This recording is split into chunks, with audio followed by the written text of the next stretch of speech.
भरनी परिवार के खिलाफ साजिश हुई विफल। तो हेलो एवरीवन, एपिसोड अपडेट में आप सभी का स्वागत है।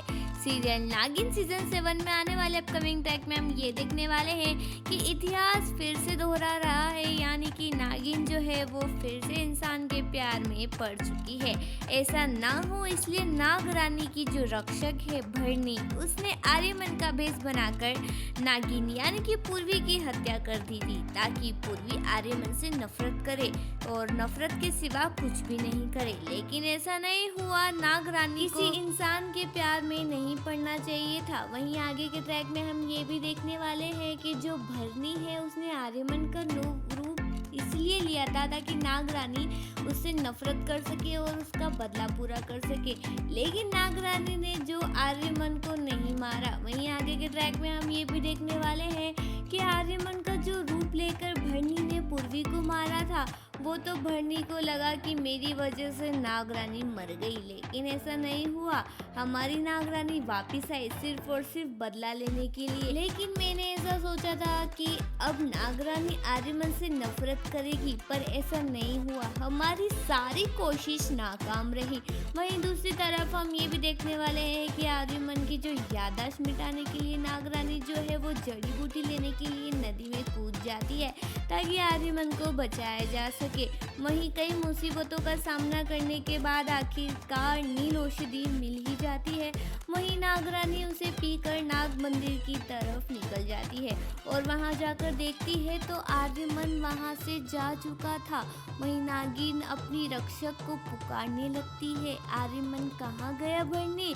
भरनी कहती है भाग गया, मैंने कहा था आपसे।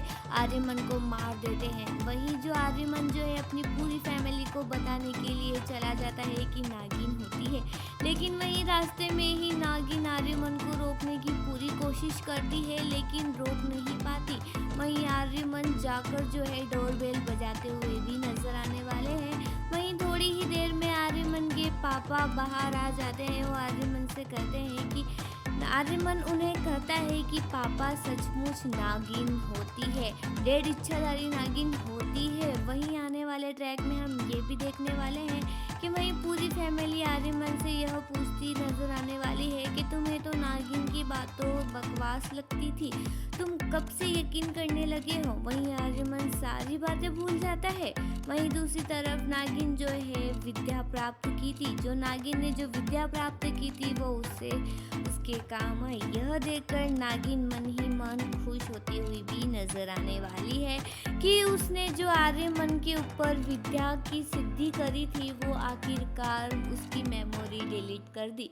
वहीं आर्यमन यह कहते हुए भी नजर आने वाले हैं कि मैं नागिन में यकीन नहीं करता। वहीं आर्यमन का सिर दर्द शुरू हो जाता है, वह अपने रूम में चला जाता है। उसे कुछ याद क्यों नहीं आ रहा है। वहीं थोड़ी ही देर में जब आर्यमन की माँ सबको रूम में लेकर जाती है और यह कहने वाली है कि अच्छा हुआ आर्यमन को नाग नागिन पर यकीन नहीं करना, वरना हमारा सच उसके सामने आ जाता और उसे सब पता चल जाता कि एक नागिन के परिवार को हम सब ने मिलकर खत्म कर दिया था। वहीं आर्यमन के डैड ये कहते हुए नजर आने वाले हैं कि वो तो अच्छा हुआ उस दिन मैंने आर्यमन के ग्लास में गोली मिला दी थी, वो भी नशे वाली, वरना वो हमारे रास्ते का कांटा बनता। और वहीं थोड़ी ही देर में उन तीनों बेटों की तारीफ करने लग जाता है कि इन तीनों बेटों को तो शाबाशी देनी चाहिए, मुझे लगा था ये भी कुछ ऐसा करेंगे पर ऐसा नहीं हुआ। वहीं थोड़ी ही देर में जब नाग रानी वहाँ से गुजर रही होती है, उनके हाथ से डेकोरेशन का सामान गिर जाता है और पूरी फैमिली चौकन्नी हो जाती है। तभी आर्यमन के डैड रूम से बाहर आ जाते हैं।